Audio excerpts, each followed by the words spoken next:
On a later occasion, having understood as they actually are, the origin, the disappearance, gratification, danger, and escape in the case of sensual pleasures, I abandon craving for sensual pleasures. I remove fever for sensual pleasures, and I abide without thirst, with the mind inwardly at peace. I see other beings who are not free from lust for sensual pleasures, being devoured by craving for sensual pleasures, burning with fever for sensual pleasures, indulging in sensual pleasures, and I do not envy them, nor do I delight therein. Why is that?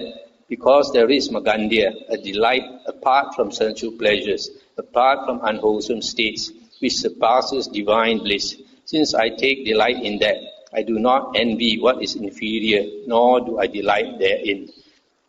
So here, because Magandhya does not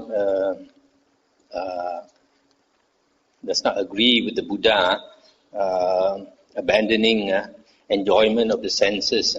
So here the Buddha is trying to tell him that there is another pleasure which surpasses human pleasure, human sensual pleasures, and human sensual pleasures are inferior to this meditative pleasure. It's because Magandhya does not know, that's why the Buddha mentioned.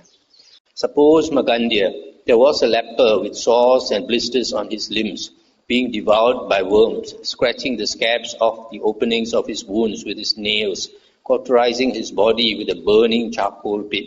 Then his friends and companions, this one I wouldn't say a burning charcoal pit, probably a burning charcoal. Then his friends and companions, his kinsmen and relatives, would bring a physician to treat him. The physician would make medicine for him, and by means of that medicine, the man would be cured of his leprosy and would become well and happy, independent, master of himself, able to go where he likes. Then he might see another leper with sores and blisters on his limbs, being devoured by worms, scratching the scabs off the openings of his wounds with his nails, cauterizing his body with a burning charcoal. What do you think, Magandhya? Would that man envy that leper for his burning charcoal or his use of medicine? No, Master Gotama. Why is that? Because when there is sickness, medicine has to be made. And when there is no sickness, medicine does not have to be made. So too, Magandhya, formerly when I lived the home life, etc., etc., since I take delight in that, I do not envy what is inferior, nor do I delight therein.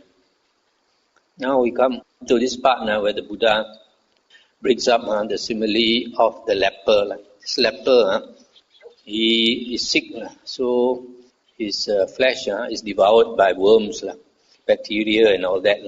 And he's very itchy all over. So he has to scratch his body because he's so itchy. Uses his nails to scratch his body. And that is not enough to ease that itch.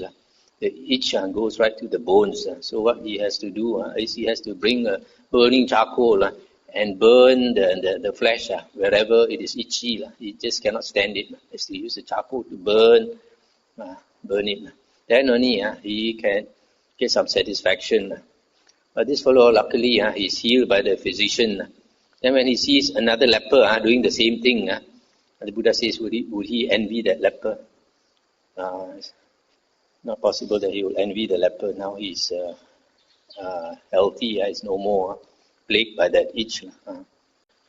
Suppose, Magandhya, there was a leper with sores and blisters on his limbs, being devoured by worms, scratching the scabs off the openings of his wounds with his nails, cauterizing his body with a burning charcoal. The more he scratches the scabs and cauterizes his body, the fouler, more evil-smelling, and more infected the openings of his wounds would become.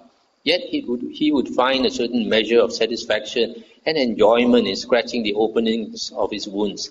So too, Magandhya, beings who are not free from lust for sensual pleasures, who are devoured by craving for sensual pleasures, who burn with fever for sensual pleasures, still indulge in sensual pleasures.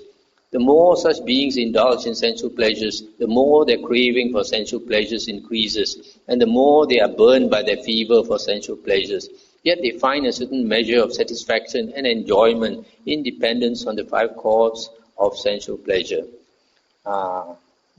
This is a very good simile. The Buddha says that this man because the itch, this leper, itches right into the bones.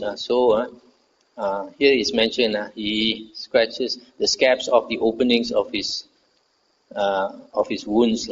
When our wounds start to heal, and there's a layer of flesh, and there's a layer of the starts to heal, the scab forms, then it becomes itchy. I think you all know, isn't it? When you have an open wound. So here the Buddha is trying to educate him that actually indulging in sensual pleasures is a sickness. We have to ease our itch.